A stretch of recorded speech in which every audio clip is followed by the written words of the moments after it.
Sebelum kita memulakan perbincangan berkenaan rasuah, mari kita menonton dahulu video berkaitan rasuah.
Assalamualaikum warahmatullahi wabarakatuh. Kami dari kumpulan 1.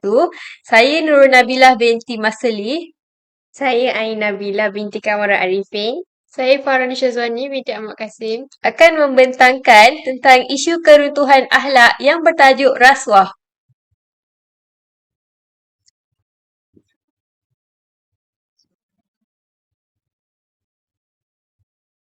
Isi kandungan berikut adalah isi kandungan yang akan kami bentangkan. Yang pertama, apa itu maksud akhlak. Yang kedua, maksud rasuah. Yang ketiga, faktor berlakunya rasuah. Yang keempat, kesan rasuah. Yang kelima, larangan mendekati rasuah. Yang keenam, hubungan akhlak mulia dalam kehidupan dan rumusan. Maksud akhlak. Maksud akhlak dari segi bahasa ialah satu kelakuan baik yang menggambarkan seseorang itu beragama yang lahir dari watak dan tingkah laku yang baik.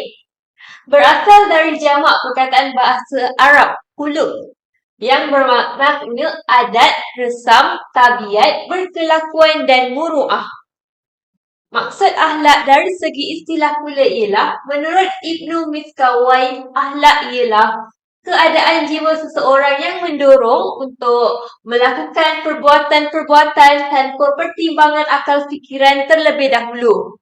Menurut Islam, manusia dituntut berakhlak mulia kerana manusia mempunyai akal untuk menilai dan membandingkan antara perbuatan yang baik dan perbuatan yang buruk dan salah dalam kehidupan berbanding dengan makhluk ciptaan Allah Subhanahu Wa Taala yang lain. Maksud rasuah. Sekarang baru kami masuk kepada tajuk rasuah. Rasuah ialah penerimaan atau pemberian suapan sebagai upah atau dorongan untuk seseorang individu kerana melakukan atau tidak melakukan sesuatu perbuatan yang berkaitan dengan tugas rasmi. Suapan terdiri daripada wang, hadiah, bonus, undi, perkhidmatan, jawatan, upah dan diskaun. Ini maksud rasuah menurut Suruhanjaya Pencegahan Rasuah Malaysia pada tahun 2023.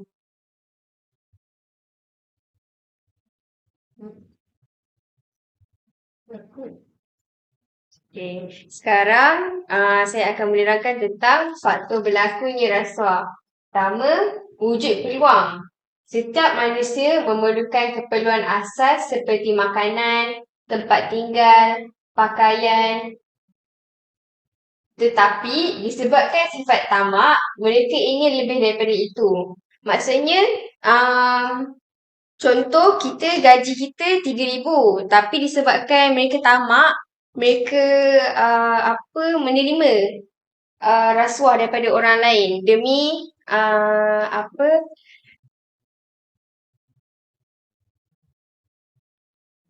kebaikan dunia. Okay. Yang kedua, tidak berintegriti. Pekerja yang mempunyai integriti yang rendah mudah untuk melakukan jenayah, rasuah, walaupun mereka mempunyai kelulusan yang tinggi. Yang ketiga, dasar negara. Sesetengah negara mempunyai undang-undang mengawal jenayah rasuah. Namun begitu, negara tersebut kurang menitik beratkan keberkesanan pelaksanaannya termasuk Malaysia. Yang terakhir, kelemahan peribadi. Individu yang kurang penghayatan agama dan mempunyai iman yang rendah mudah terjerumus dalam perkara negatif. Hal ini kerana hasutan daripada syaitan dan juga jin akan menguasai otak kita untuk melakukan rasuah ini. Okay, seterusnya saya akan terangkan juga tentang kesan rasuah. Pertama, bagi individu yang melakukan rasuah akan dipenjarakan. Yang kedua, peluang pekerjaan berkurangan. Yang ketiga, kehilangan maruah diri.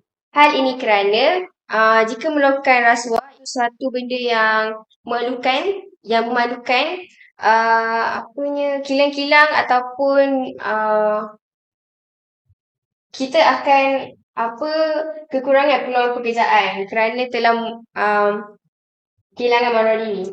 Kita boleh cut. Tak. Yang kedua, masyarakat. Hilang kepercayaan kepada individu tersebut. Yang kedua, ekonomi masyarakat tidak stabil.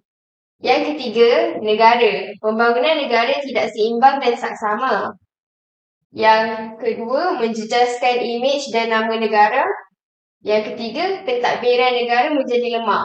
Hal ini kerana sebagai contohnya dalam politik, sekiranya salah satu ahli politik itu menerima rasuah, terdapat pembangunan tidak seimbang dan saksama kerana ada bahagian yang mendapat lebih banyak daripada daripada orang lain. Yang keempat, keluarga. Menyingkirkan individu tersebut daripada keluarga. Menanggung malu daripada perbuatan individu tersebut. Itu saja daripada saya. Okey, saya.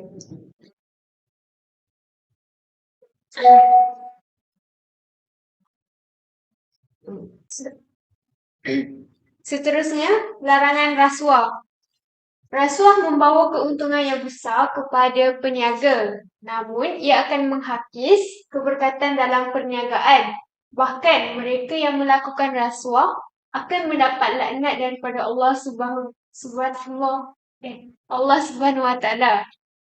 Dalam sebuah hadis yang diriwayatkan oleh Ibnu Majah, Rasulullah SAW bersabda, An Abdullah bin Amru qala Rasulullah SAW, laknatullahi 'alal rashi wal murtashi. Maksudnya, dari Abdullah bin Amru katanya, Rasulullah SAW bersabda, Allah Subhanahu wa Ta'ala melaknat rasuah dan penerimaan rasuah. Okey, seterusnya hubungan akhlak mulia dalam kehidupan. Okey, yang pertama hubungan akhlak dengan akidah. Seperti yang kita tahu, akhlak dan akidah ni merupakan komponen yang penting bagi seseorang Muslim untuk membentuk kepribadian unggul mereka. Okey, akidah sebagai sistem kepercayaan berdasarkan keyakinan yang menggambarkan kehidupan beragama. Seterusnya, akidah merupakan tunjang akhlak yang kukuh kerana mampu memberi kesedaran. Seterusnya, hubungan akhlak dengan ibadah. Akidah merupakan satu ikatan kepercayaan dan keyakinan yang kuat antara makhluk dan pencipta. Jadi, ia hendaklah dizahirkan dalam bentuk tindakan, iaitu ibadah. Contohnya, kita solat.